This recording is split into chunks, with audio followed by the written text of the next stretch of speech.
Assalamualaikum warahmatullahi wabarakatuh. Seleksi ASN 2024 semakin dekat. Mari kita kenali dulu mekanisme pendaftarannya. Bagi yang mendaftar seleksi ASN P3K Guru, apakah mekanisme seleksi pendaftarannya akan sama dengan tahun 2023? Untuk itu, mari kita bahas dulu mekanisme pendaftaran 2023. Ada dua kategori kriteria pelamar yang bisa mendaftar pada saat seleksi ASN P3K 2023 Guru, yaitu ada kriterianya kebutuhan khusus dan ada yang kedua kebutuhan umum.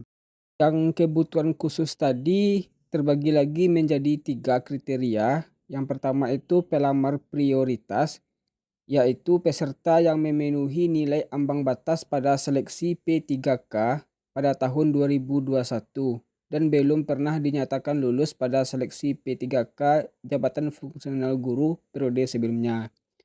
Sedangkan kriteria yang kedua adalah X tenaga honorer kategori 2, yaitu adalah yang terdaftar dalam pangkalan data atau database X PHK2 pada Badan Kepegawaian Negara atau BKN.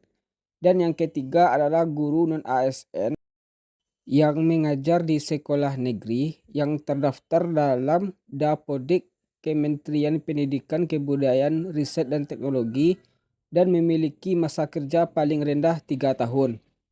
Sedangkan kriteria pelamar umum itu yang pertama adalah lulusan PPG yang terdaftar dalam pangkalan atau database kelulusan pendidikan profesi guru di Kemendikbud. Dan yang kedua, guru yang terdaftar di Dapodik Kemendikbud kurang dari 3 tahun. Kesimpulan yang bisa diambil adalah kriteria kebutuhan khusus terdiri atas P1, P2, dan P3.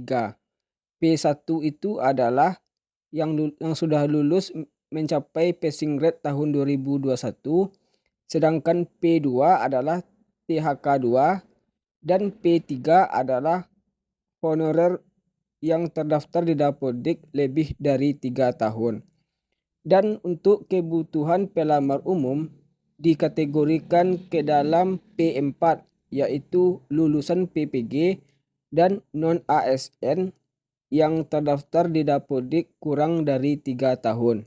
Untuk kategori pelamar P1, mereka tidak perlu tes lagi karena mereka sudah memakai nilai ambang batas pada saat tes 2021. Jadi ketika ada formasi yang sesuai dengan kualifikasi pendidikannya, mereka sudah pasti dinyatakan lulus. Sedangkan untuk P2 dan P3 dan P4, mereka harus tes lagi dengan sistem CAT. Pada saat ujian menggunakan seleksi CAT, P2 dan P3 agar bisa lulus tidak perlu mencapai nilai ambang batas karena ditiadakan nilai ambang batas untuk P2 dan P3.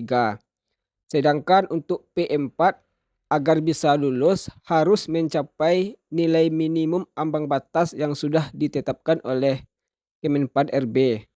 Demikianlah penjelasan singkat mengenai mekanisme seleksi P3K Guru tahun 2023.